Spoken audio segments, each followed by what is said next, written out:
Hey guys, welcome back to my channel. My name is Joe. Welcome back guys to another video. Thank you guys for tuning in. You already know what this video is going to be about, but before I even get started with the video, do not forget to like, subscribe, and comment down below. And if you did not get it from my intro, my name is Joe. I'm so excited for this video because a lot happened since the first episode of this show. So this video is going to be about Arcane episode 2, episode Dose. That's 4. Episode 2. I'm excited to talk about it because so much happened since the first episode. So if you guys didn't know, I made a previous video about Arcane episode 1. If you guys haven't checked it out, go check it out now. If you guys have checked it out, welcome back. Thank you for coming back. And I'm here to talk about episode 2 now. In my last video, I said that episode 1 was good, but it didn't quite catch my attention fully. I think it needed more action or just more storyline, even just more dramatics, and I wasn't getting that. Not that it was a bad episode, it's just that it needed a little bit more in that aspect. But you know me, I'm gonna stick it through. And that's what I did. I stuck it through, and let me just tell you, episode 2 definitely picked up and did not disappoint. So I'm happy, because if episode 2 would have been like a failure, I would have been like, well, what is the hype about? Because this show is not that good. But episode 2 picked up, so I can understand why this show's in the hype. Before I continue also, I'm only talking about the animation show, the Netflix show. That's all I'm talking about. I'm not talking about the game because I don't know anything about the game. I'm not talking about anything else other than this show. But if you think that there's something I should know, something that I'm missing, some background that I'm missing that would be helpful for me to understand this, definitely comment it down below. Like I'm down. I'm down to hear what I'm missing. So let's get into episode 2. Episode 2 starts us off with, oh my god, I gotta cross my eyes, with a new character. So it takes us back to the explosion when Vi, Powder, Milo, and Clagger were performing the heist. It takes us back to there, to the moment where the apartment actually exploded. And this time we get to see it through Jace's eyes, and Jace is the owner of the apartment that they were stealing from. And Jace is coming up the steps with this little girl named Caitlin, and I'm assuming he's babysitting her. We don't really know much about their situation just yet. He tries to open the door. Then we get the scene that we already saw from the inside, but this time we're seeing it from the outside. And he's like freaking out because he's like, hold on, someone's in my apartment. And then boom, the explosion happens. Let me just say, when the explosion happened, I was like, this man is dead. This man just died. Like, what's going on? Because that explosion knocked him out. Like, it didn't knock him. Yeah, that explosion knocked him out. It threw him back. He hit his head pretty hard. So I was like, okay, he is dead. They done killed this man off. That's why the enforcers were looking for them, because they done killed this man off. Like, he is not here no more. But no, he's not dead. He's just knocked out. And I guess it knocked him out into his memories, because it took us right to a flashback of when he was little. So we're in the flashback, and it looks like him and his mom were in this snowstorm, this really bad snowstorm. We don't know how they got there. We don't know why they were there. But they were in this really bad snowstorm, and he was like screaming for help because the mom basically was dying and couldn't go on anymore. I don't know, guys. Like, this show... Does every little kid in this show have a traumatic story? Like, oh my god. Like, Vi and Powder had the war and their parents died. Jace is fighting a freaking snowstorm to get with his mom. Like, does every kid in this show have some type of traumatic story? Like, make it make sense. I don't know. They need therapy. Jace goes ahead and he screams for help. And then we see this creepy little guy walk up, and he puts out his hand, and we can see the electro balls in there, or the electro ball light in there. And then he closes his hand and he walks away.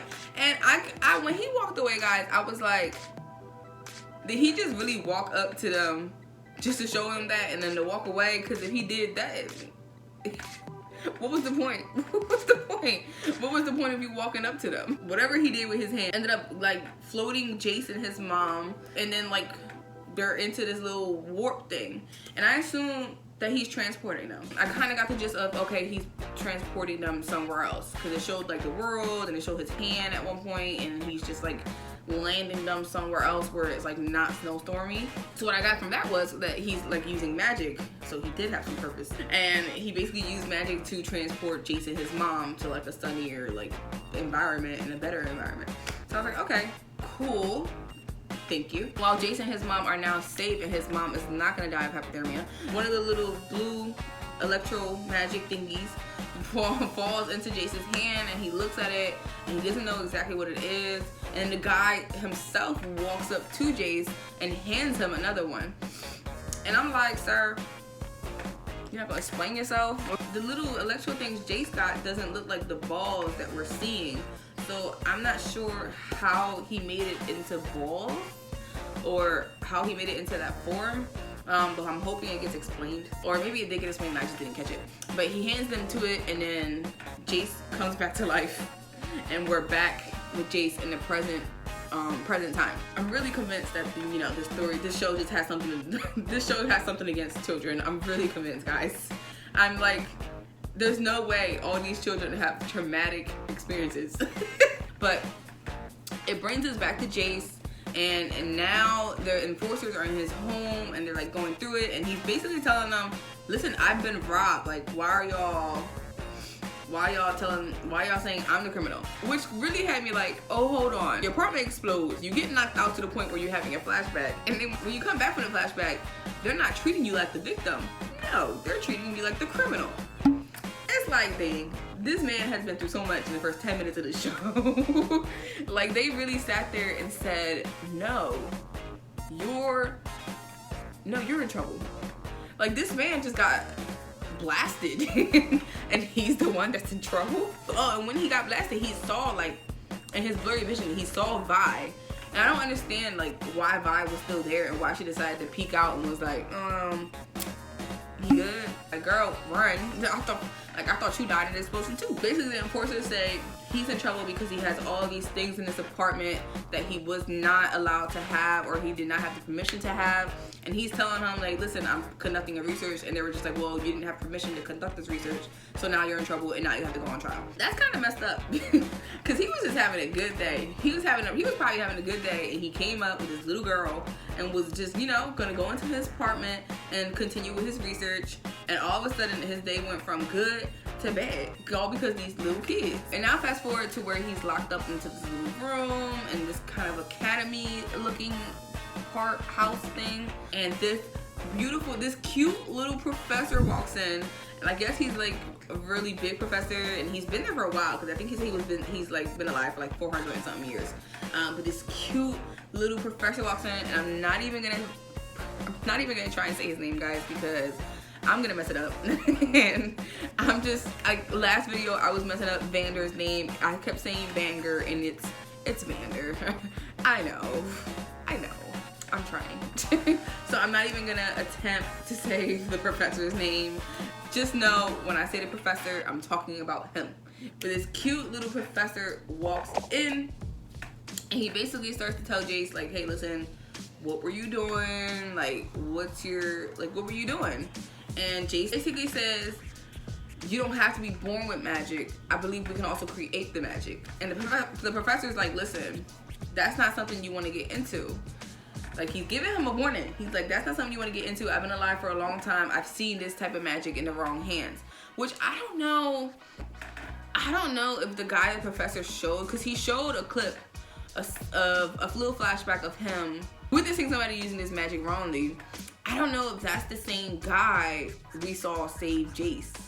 Like, is the guy that he's talking about the same guy that saved Jace and his mom? That's kind of what I thought of when I saw it.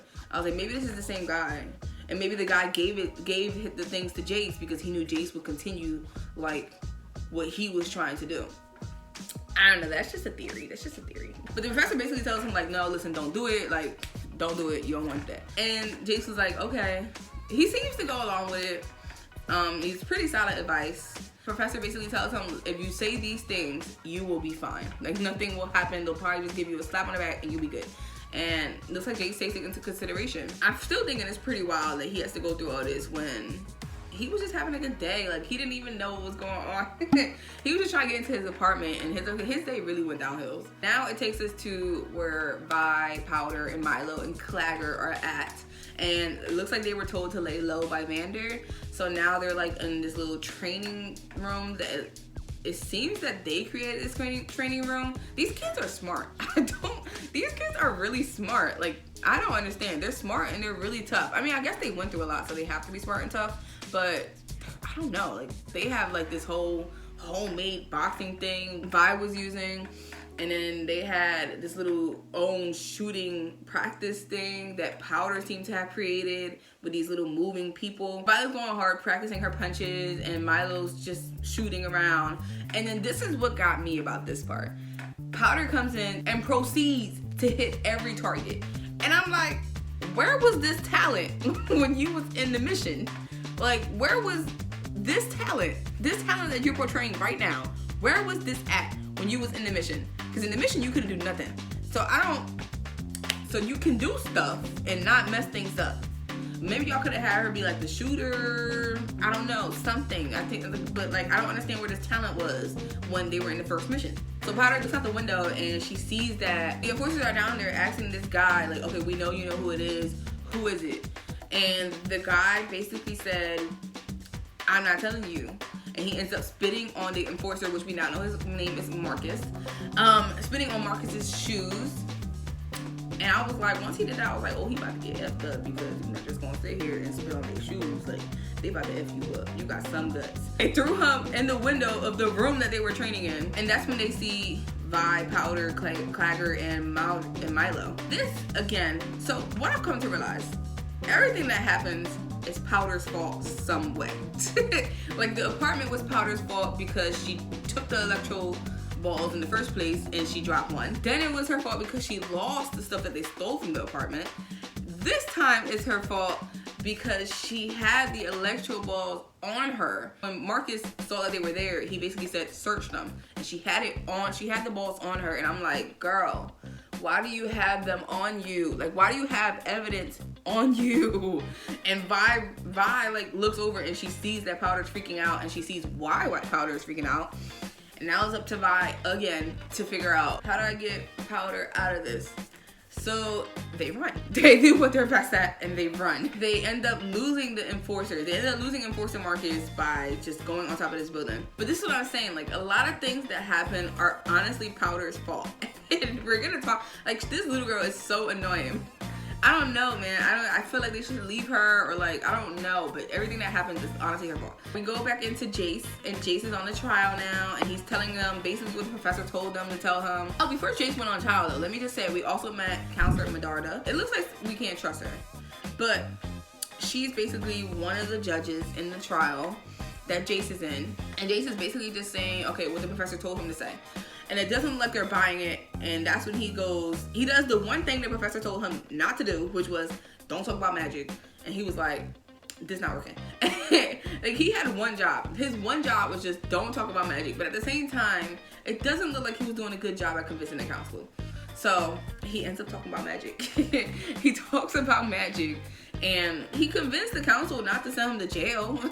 They just banish him. They tell him, you're not allowed to conduct the study anymore, but you are banished. And I'm like, oh, it's pretty deep. Like, he was just having a good day, and now here he is not having a good day. But the professor got mad. The professor got mad because he was like, listen. And I know in the professor's head, he was like, bro, I told you not to say this one thing. And that's exactly what you said. So Jace has now been banished from going into the academy and conducting his research and just having anything to do with any type of research. So he's not allowed to do that anymore. And it looks like the little girl that he was seen with, he was actually, her family was actually his patrons. And what patron is, I had to search it up because I had no clue what it was. It's just someone who supports you financially, or like, it's just there for you. It looks like that family didn't want anything to do with him now because he's really lower upper class. And the only reason why Jace got saved, it wasn't even because of his speech about magic. It was because his mom stepped in and was just like, yeah, he's not in his right state of mind. I was like, the mom, and when the mom said that, I was like, oh, she ain't ish, because you really not even gonna try to support your son. You just said he lost his mind. But now, like, he's banished and he can't use any of his stuff and he can't even conduct his research anymore. And I'm just like, okay. It was a wise choice that he threw up his magic stuff. Because then later on in the show, for the professor's assistant, Victor, comes up to him as Jace is about to commit suicide. I'm like, this show really got very, very deep very, very quickly. Because Jace is literally on the verge of committing suicide when Victor comes in and says, what you doing? And basically tells him that he believes in his research and that he thinks that this is true and that it could become something and that it can actually make magic. So Victor joins the team. And Victor basically tells him, let's do this. They teamed up and they kind of figured it out. But while this is going on with Jace, we have the enforcers again. They went up to the council and the council basically said, listen, I don't care what you have to do.